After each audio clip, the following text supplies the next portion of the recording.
everybody, it's Rococo Sparkle. Welcome back to my channel for another video. Today we're going to be starting off a new series called Breaking Down the Face Beat. This series is all about taking the concept of doing your makeup and breaking it down into easy to understand pieces. We will focus on skin and paper swatches today. A swatch is a small sample of a product meant to show what that product feels and looks like. The term swatch can also refer to the action of creating one. To do these swatches, you'll need your makeup, paper, scissors, makeup brushes or your fingers, and some tape. I'm using masking tape, but Scotch is fine. You can also switch up the size of your tape depending on what you need it for, but we'll get into that later. Let's start off with some paper swatches. You could use your brushes for this, but I think it's a little bit easier personally to use the tips of your fingers when you're applying makeup to paper. For some products like the concealer I'm about to show you, you have a brush built into the product, so you won't need anything extra to swatch it. I'm actually going to start you guys off with some powder swatches. When applying a powder swatch from an eyeshadow palette like this, you want to make sure that you use the padded tip of your finger, not the nail part. Gently rub the color you want in a circle motion to get the most product on your finger. Then take one nice controlled swipe across. When you go in for another color, as many people do, don't go back with the same finger. Swap fingers, because you don't want to mix the colors. The main purpose behind this is to test out the color and texture of all your products. Here I'm going to go in for this nice blue. Note the circular motion. You can go back and forth, but it's not as effective and it kind of messes up the eyeshadow. Here you can see how much my finger has picked up. Once again, we're going to do a swipe across the paper. I didn't keep consistent pressure as I swiped, and you can see the color kind of gave up on me. But for the sake of science, let's swipe again. Notice the difference of the swatches. The color came out paler this time, and that's because I didn't press hard enough onto my paper. The issue also happens if you only do a quick press and a light slide, as you can see. Let's compare the results of our finger swatch to what a brush would do on paper. When you use a brush, you still do that circle, but you'll have to tap off the excess powder. It's a good habit to get into because when you start putting it on your face, that excess powder just goes everywhere that you didn't want makeup to be. Now, without throwing your brush onto your paper like I did, gently do the same swipe motion. Notice how almost nothing ended up on the paper. That's because a brush doesn't naturally have any oils to make the powder stick. It is possible to force a swatch on paper out of a brush, but you'll specifically need a flat brush with a rounded edge. In painting, we call it a filbert brush. You can also use a zigzag motion to get more product onto the paper. However, it's much easier to just use your hands. Now, let's try out a cream swatch. A cream is usually going to refer to something that comes in a tube, like lipstick or contour sticks. For the lipstick, I'm putting it directly onto the paper.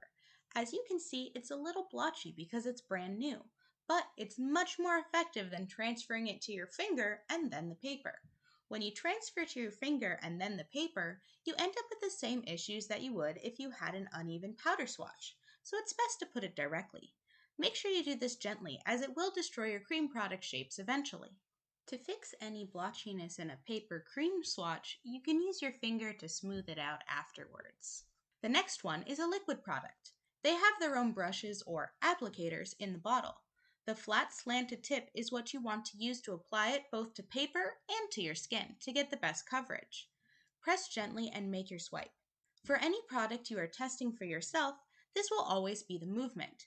Just like any other product, you can do the swatch one time before having to get more product because it runs out. Pencil or crayon type makeup, such as eye and lip liner, work exactly the way they sound. Simply draw a line to swatch those. A gel or pomade product is usually in a pot, and you'll need a slanted brush to apply it to your face. Though you can use your finger to swatch it. It's a little extra messy though. Watch what happens if I try to do more than one swatch per dip of product. It fades, and it's not an accurate representation after the first swipe. All paper swatches are more for visual cues. You can't make the same kind of conclusions about the consistency, texture, or longevity of the product on paper as you can on skin. If you're going to do a paper swatch with some of the liquid, creams, or gels, then you're going to want to put some kind of cover over the paper so that it doesn't end up smearing everywhere. Makeup is made for skin, it's not made for paper, so it doesn't stick the same way and it really does like to smear. So using a piece of tape or even a full-on laminator will help you avoid those issues.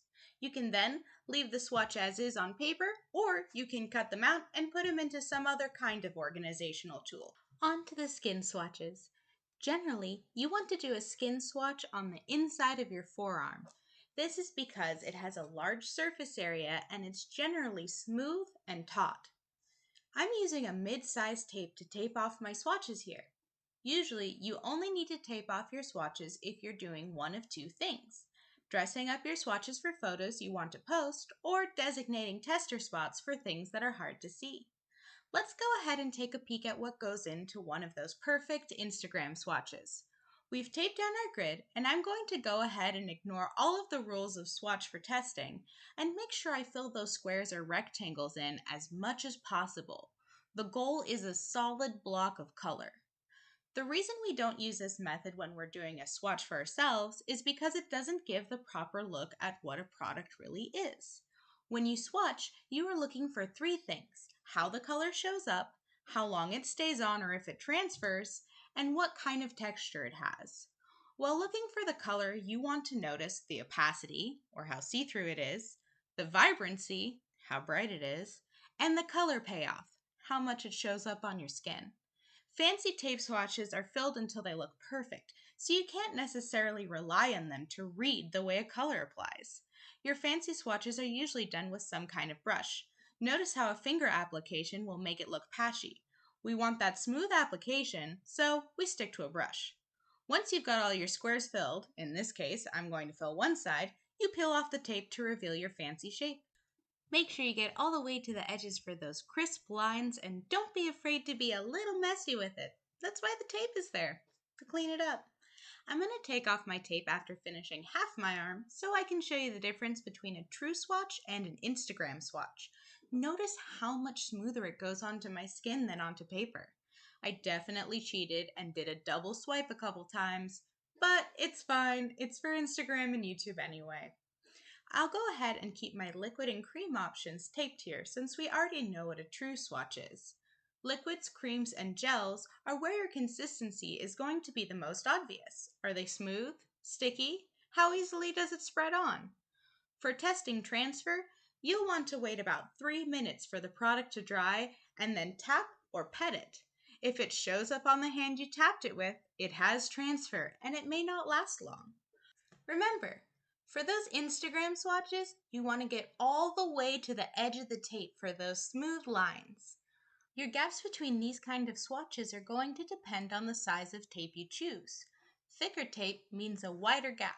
For making pretty swatches, I suggest a medium to thin size, leaving the thick width for doing your actual makeup. But that's another video. When it comes to eyeliners or any other pencil or crayon product, you don't really need tape, so I won't use it. Just draw the line. I'm going to use my gel liner here as well, but this time I'm going to use a slanted brush so you can see it swatched like that. Just like with liquids, creams, and gels, pencils and crayons can have some pretty distinct textures.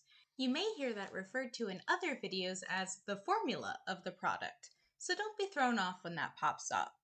The last and most important step of swatching is going to be your cleanup. There are lots of ways to clean off your makeup: makeup remover, cotton pads, and paper towels, Q-tips. You've got options. I like these reusable bamboo cotton pads because they don't fall apart so easy when they're wet, and they're environmentally friendly, which makes me feel nice.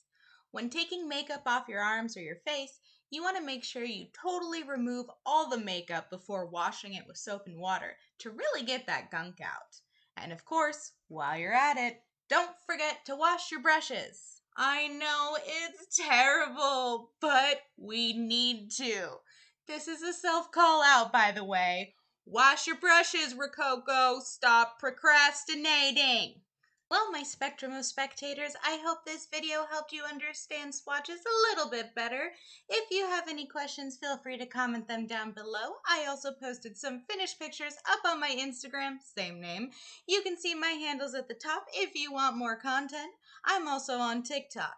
If you like what you see, click that follow button and become a Rococonut. Don't forget to like and share. Love you. Peace out.